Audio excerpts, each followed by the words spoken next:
नमस्कार, आप देख रहे हैं हल्ला बोल टीवी। मैं हूं अली। तेजस्वी यादव आज मुकामा पहुंचे और खूब गरजे, लेकिन अनंत सिंह का एक बार भी नाम नहीं लिया। क्या है पूरा मामला? इस पर ज्यादा जानकारी देने के लिए हमारे साथ मौजूद है हल्ला बोल टीवी के संपादक दीपक शर्मा। अनंत सिंह का नाम कैसे लेते हैं अली? इससे उनका मिशन भूमिहार बिगड़ जाएगा ना। इस बार कितनी बड़ी संख्या में टिकट दिया है ना तेजस्वी यादव ने भूमिहारों को। परबत्ता से टिकट दिया है, डॉक्टर संजीव को, जहानाबाद से टिकट दिया है, राहुल शर्मा को, जगदीश शर्मा के बेटे को, और कितने ही भूमिहारों को बड़ी संख्या में डबल डिजिट में टिकट दिया है। तो मिशन भूमिहार पर असर पड़ जाता, इसलिए एक बार भी नाम नहीं लिया। कहा जा रहा था कि तेजस्वी यादव जा रहे हैं मोकामा, अनंत सिंह को खुली चुनौती देंगे, एक बार नाम तक नहीं लिया। इससे क्या पता चलता है अली? इससे पता चलता है कि जो आम लोग हैं बिहार के, वे जाति के चक्कर में फंसे हुए हैं, वे धर्म और मजहब के चक्कर में फंसे हुए हैं और सियासत उनका इस्तेमाल करती है। इस बार तेजस्वी यादव मिशन भूमिहार पर हैं। उन्होंने बड़ी संख्या में भूमिहारों को टिकट दिया है और वे चाहते हैं कि भूमिहार उनके साथ जुड़े और यही वजह है कि मोकामा पहुंचकर उन्होंने एक बार भी नाम तक नहीं लिया। मैंने परबत्ता का नाम लिया कि परबत्ता से भूमिहार को टिकट दिया है डॉक्टर संजीव को। मैंने जहानाबाद से राहुल शर्मा को टिकट दिए जाने का नाम लिया, लेकिन मैंने मोकामा से उनके प्रत्याशी वीणा देवी का नाम क्यों नहीं लिया? वे भी तो भूमिहार है, सूरजभान, बाहुबली सूरजभान सिंह की पत्नी है जी। क्यों नहीं लिया बताइए वहां? क्योंकि तेजस्वी यादव चाहते हैं कि उनकी जो भूमिहार प्रत्याशी हैं, सूरजभान सिंह की पत्नी वीणा देवी, पूर्व सांसद, उनको भूमिहार वोट करें। उनको भूमिहार कब वोट करेंगे? जब मोकामा में भूमिहार वर्सेस यादव की लड़ाई तीखी नहीं होगी। अगर भूमिहार वर्सेस यादव की लड़ाई तीखी हो जाएगी मोकामा में, तो यादव वोट करेंगे वीणा देवी को या जनसुराज के प्रत्याशी पीयूष प्रियदर्शी को, और भूमिहार वोट करेंगे अनंत सिंह को, और अनंत सिंह जीत जाएंगे। अनंत सिंह कब हारेंगे?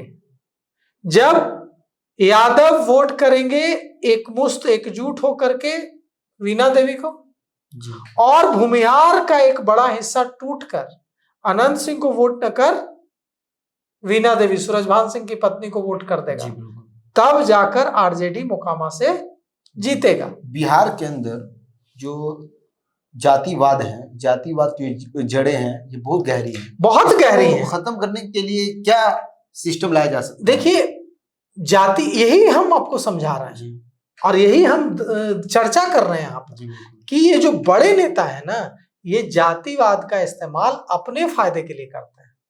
इनको किसी भूमिहार से मतलब नहीं है, इनको किसी राजपूत से मतलब नहीं है, इनको किसी ब्राह्मण से मतलब नहीं है, किसी यादव से मतलब नहीं है, किसी कुर्मी कुशवाहा से मतलब नहीं है, दलित महादलित से मतलब नहीं है। ये जातिवाद एक टूल है, जातिवाद एक औजार है, जिसके जरिए ये आम जनता के जो गरीबी, बेरोजगारी, भूखमरी, मुफलिसी का जो मुद्दा है उसको गौण कर देता है, उसको दिमाग से उनके हटा देते हैं, और वे ताकि वे जातीय आधार पर वोट कर सके और वे उनका फायदा उठा सके। और यह जो तेजस्वी यादव का मोकामा जाना और अनंत सिंह का एक बार नाम भी न लेना, इसी राजनीतिक सियासत की शतरंज का नमूना है कि वहां वे जाते हैं तो सबको लगता है कि तेजस्वी यादव आ रहे हैं, राजद के युवराज आ रहे हैं, वे हमला बोलेंगे अनंत सिंह पर, दहाड़ेंगे, नहीं एक बार नाम तक नहीं लेते हैं। क्यों?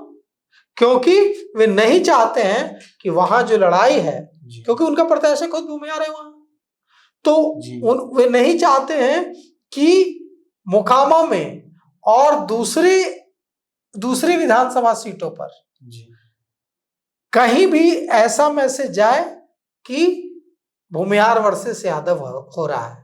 क्योंकि जैसे ही भूमिहार वर्सेस यादव होगा, मोकामा में तो हारेंगे ही हारेंगे, आरजेडी के प्रत्याशी हारेंगे ही, और भी कई सीटों पर जो आरजेडी के भूमिहार प्रत्याशी हैं वो हार जाएंगे। तो यह दूर की कौड़ी है। और ऐसा नहीं है कि गलती से नाम लेना भूल गए, याद नहीं रहा कि अच्छा अनंत सिंह का नाम भी लेना है, गलती से नहीं भूले, सोची समझी रणनीति के तहत 90 तुले फायदा नुकसान देखकर उन्होंने नाम नहीं लिया है। और ये जो नाम नहीं लेना, यह बताता है कि अब तेजस्वी यादव कितने मंजे हुए राजनीति के खिलाड़ी हो गए। अब उनको पहले जो राजनीति के दिग्गज थे वो छोटा बच्चा समझते थे, लेकिन आज अनंत सिंह के खिलाफ एक शब्द न बोलकर, अनंत सिंह का एक बार नाम न लेकर, सीधे सीधे अनंत सिंह पर कोई हमला न करके उन्होंने साफ कर दिया है कि वे अब मंजे हुए खिलाड़ी हो गए। और अब देखिए वहां मोकामा में क्या होगा। अगर अनंत सिंह जेल जा चुके हैं, बेऊर जेल गए हैं, अब चुनाव तक निकलेंगे नहीं, 14 दिनों की न्यायिक हिरासत में भेज दिए गए।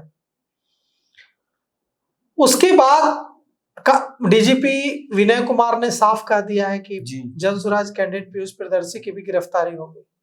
जैसे ही पीयूष प्रियदर्शी की गिरफ्तारी होगी, वहां लड़ाई क्या हो जाएगी, वहां लड़ाई हो जाएगी जनसुराज बनाम अनंत सिंह। सूरजभान और उनकी पत्नी उस लड़ाई में कहीं नहीं रहेंगे। जनसुराज कैंडिडेट पीयूष प्रियदर्शी ने मुझसे कल खास बातचीत में, हल्ला बोल टीवी से खास बातचीत में कहा भी कि मोकामा की लड़ाई में है भी कहीं नहीं सूरजभान, उनकी पत्नी एकदम वो लड़ाई से बाहर हो चुके हैं। वहां लड़ाई मेरे और अनंत सिंह के बीच है, यह पीयूष प्रियदर्शी के शब्द है। तो ऐसे में अब मोकामा की लड़ाई बहुत ही रोमांचक हो गई, दिन ब दिन हॉट दिलचस्प हो गई। अब देखिए वहां क्या होता है। तो सुना आपने, आपको क्या लगता है आखिर तेजस्वी यादव ने क्यों नहीं लिया अनंत सिंह का नाम? इस बारे में आपकी क्या राय है? अपनी राय कमेंट बॉक्स में जरूर दें। तो फिलहाल इस पेशकश में इतना ही। आई की खबरों के लिए बने रहे हल्ला बोल टीवी के साथ। धन्यवाद।